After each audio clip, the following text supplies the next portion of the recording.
Tribunus intimidasi wartawan PWI Maluku Tengah kecam tindakan Syahril Silawane.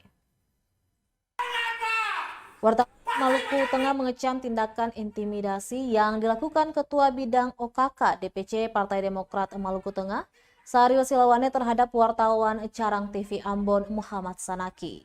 Tindakan intimidasi wartawan itu terjadi saat wartawan DMS Media Group itu mengabadikan momen keributan di kantor DPRD Maluku Tengah Jumat 22 Juli 2022 sekitar pukul 10:20 waktu Indonesia Timur. Di mana insiden keributan yang terjadi itu antara anggota DPRD Jalelani Tomagola dengan Ketua DPRD Fatsa Tuan Kota terkait pemilihan Ketua Komisi 4. Saat sedang mengambil gambar, muncul Syahril Silawane menghalangi dan sempat melarang. Tangan Syahril terekam memukul kamera yang sementara digunakan Sanaki. Padahal Syahril sendiri juga sudah mengenal dan mengetahui bahwa Sanaki adalah seorang wartawan yang kesehariannya melakukan kerja-kerja jurnalistik dengan mengabadikan dan merekam setiap peristiwa yang terjadi. Dalam video tersebut, Sanaki sempat mempertanyakan tujuan pelarangan meliput yang dilakukan oleh Syahril Silawane. Kepada wartawan usai insiden itu, Muhammad Sanaki menjelaskan kejadian intimidasi dan pelarangan liputan juga yang dilakukan salah seorang anggota penanganan dalam DPRD Maluku Tengah pada Kamis kemarin saat sedang meliput pemilihan Ketua Komisi 4 yang berjalan hingga nyaris ricuh. Atas kejadian ini, Persatuan Wartawan Indonesia PWI Maluku Tengah mengutuk keras tindakan yang dilakukan oleh Syahril Silawane karena bertentangan dengan Pasal 4 Ayat 3 Undang-Undang Nomor 40 Tahun 1999 tentang Kebebasan Pers.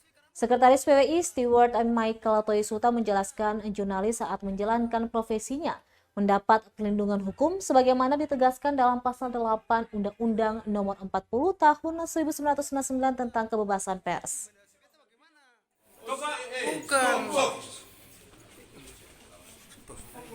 Dan ingin kami tegaskan bahwa perbuatan yang dilakukan oleh baik itu Pamdal maupun OKK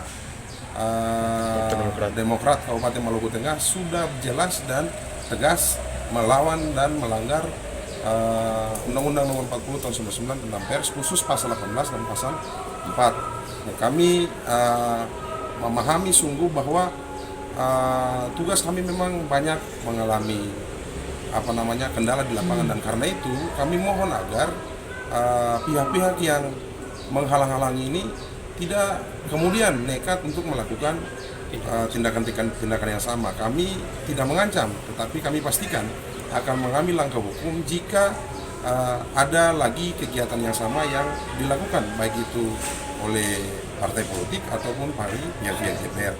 Kami mohon agar ini diperhatikan dan menjadi perhatian, sebab apapun bentuknya kami tidak bisa dihalangi karena kami dilindungi oleh undang-undang. Bukan suara sabar, suara yang menjadi namanya. Lo sih karena larang beta. Terima kasih sudah nonton. Jangan lupa like, subscribe, dan share ya.